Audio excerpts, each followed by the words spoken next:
ஒரே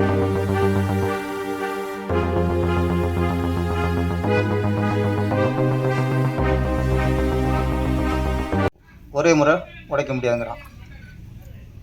நாட்டு மருந்து கரைக்கிறான். எனக்கு திருப்பாச்சி படம் முடிஞ்சிடுச்சு. படம் முடிஞ்சு ஃபஸ்ட் காப்பி பார்க்குறோம். விஜய் சார் பார்க்குறாரு, பிடிச்சி போச்சு. அந்த திருப்தியோடு இது படுத்து வந்தான்.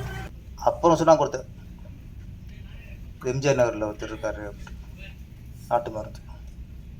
நான் போய் நாட்டு மருந்தில் தான் இந்த கண்டை கரைச்சேன் சார். ஆப்ரேஷன் பண்ணல. இன்னைக்கு இது வந்து நம்ம தேடணும். திரும்ப திரும்ப கிளினிக்கும் ஹாஸ்பிட்டலும் போய் இன்றைக்கி மனுஷன் சம்பாதிக்கிற சம்பாத்தியத்தில் பாதி மருத்துவத்துக்கும் பாதி குழந்தைகளோட படிப்பு செலவுக்கும் போயிடுது. யாருக்கும் சேமிக்க முடியல. ஒன்று ஸ்கூலில் குடிக்கிறாங்க, இல்லைன்னா ஹாஸ்பிட்டலில் குடிக்கிறாங்க. இது மீத உள்ள காசை வச்சு வாழ்கிறது திரும்புழப்பாக இருக்குது. அப்போ நம்ம மறந்துட்டோம், சித்த மருத்துவத்தை மறந்துட்டோம், நாட்டு மருந்து மறந்துட்டோம், எல்லாம் மறந்து வாழ்க்கையை தொலைச்சிட்டோம். நோயாளி ஆகிட்டோம் எல்லாருமே. அப்புறம் குலதெய்வ வழிபாடு. இப்போ நம்ம ஒரு கோயிலுக்கு போகிறோம்னா போவோம், ஒரு ஸ்டேஜ் தான்.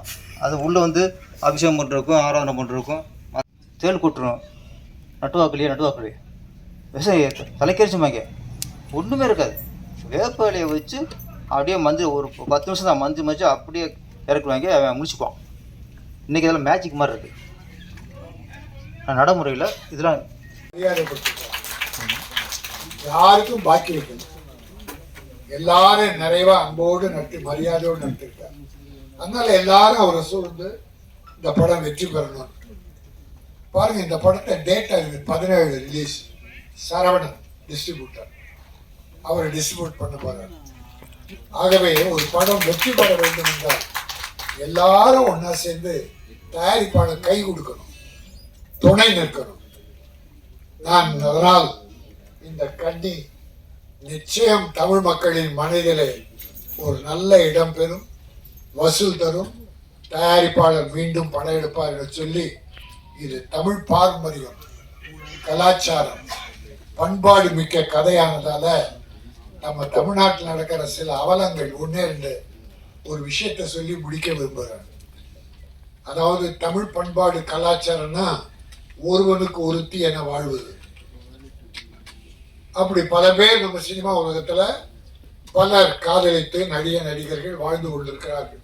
எங்க பாக்யராஜ், பூர்ணிமா ஒரு பெரிய உதாரணம். இன்ற வரைக்கும் ஒரு இன்பமான வாழ்க்கை, பிறருக்கு எடுத்துக்காட்டுகிற வாழ்க்கையை வாழ்ந்து கொண்டிருக்கிறார்கள். ஆனா இப்ப சில காலமா இதை எதுக்கு சொல்றேன்னா, தமிழக இளைஞர்கள் இதை ஃபாலோ பண்ணிடக்கூடாது.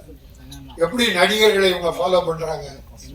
நடிகன் பேண்ட் கிழிஞ்ச பேண்ட் போட்டு அதை ஸ்டைலா போட்டுக்கிறான், தலையை கோதி விட்டுக்கிட்டா தலையை கழிச்சு விட்டுக்கிறான். அதே போல வாழ்க்கையை பின்பற்றினால் தமிழ் பண்பாடு கலாச்சாரம் என்ன ஆகும்? போன மாசம் தனுஷும் ஐஸ்வர்யாயும் கோர்ட்டுக்கு போய் விவாகரத்து. அது ஒரு பெரிய பரபரப்பு உண்டாச்சு. தமிழ் மக்கள் வேதனைப்பட்டார். இதுக்கா படம் எடுக்கிறோம்? இப்படி ஒரு பண்பாடு மணமக்கள் 2 குழந்தையை விட்டுட்டு நாங்க பிரிஞ்சு போறோம்னா அந்த குழந்தைகள் கதி என்ன? அந்த குடும்பத்து மாபெரும் தலைவன், உலகம் அறிந்த தலைவன், அவருடைய மனசு எப்படி வேதனைப்பட, பெத்த அப்பா அம்மா வேதனைப்படும், பிறந்த குழந்தைகள் 2 சிங்க குட்டிகள் எவ்வளவு வேதனைப்படம் கூட பார்க்காம கோர்ட்டுக்கு போயிட்டாங்க. நம்ம தமிழ் மக்கள் வேதனைப்பட்டாங்க. என் வேதனை, அவங்க ரசிகர்கள் இதை ஃபாலோ பண்ணிடக்கூடாது, அந்த வேதனை. இப்போ புதுசா பார்த்தா ஜிவி குமார், ஜிவி பிரகாஷ், அந்த சைந்தவி நல்ல பொண்ணு. ஏன்னா முதல் பாட்டு என்னுடைய உணர்ச்சிகள் படத்துல பாடிச்சு. நல்ல பிள்ளை, ஒழுக்கமான அருமையான பிள்ளை. அது ஏதோ லவ் பண்ணி மேரேஜ், லவ் பண்ணும்போது மனதை முழுமையா புரிந்துகிட்டு தான் லவ் பண்றீங்க. கல்யாணம் ஆன பிறகு ஏன் கசப்புணர்ச்சி இருக்கிறத விட்டு கொடுத்து வாழ்ந்தவன் கெட்டு போவதில்லை.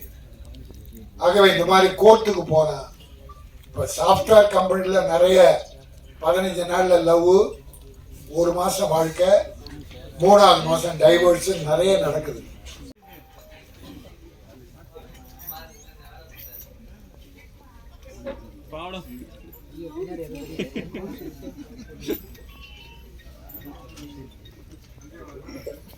நன்றி வணக்கம்.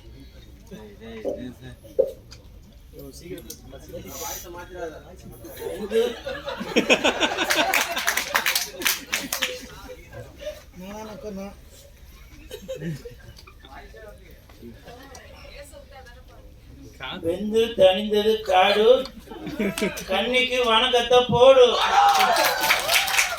வணக்கம் வாய்ஸ் ஆகுது. போடு போடு. எதுக்கு நான் எதனா பண்ணி அப்புறம் இவங்க திட்டதுக்கா வேணாம் வா. மேடையில் வந்திருக்கும் அனைவருக்கும் வணக்கம். குறிப்பாக ராஜன் சார், பேரரசர், இயக்குனர், தயாரிப்பாளர் அனைவருக்கும் வணக்கம். நன்றி.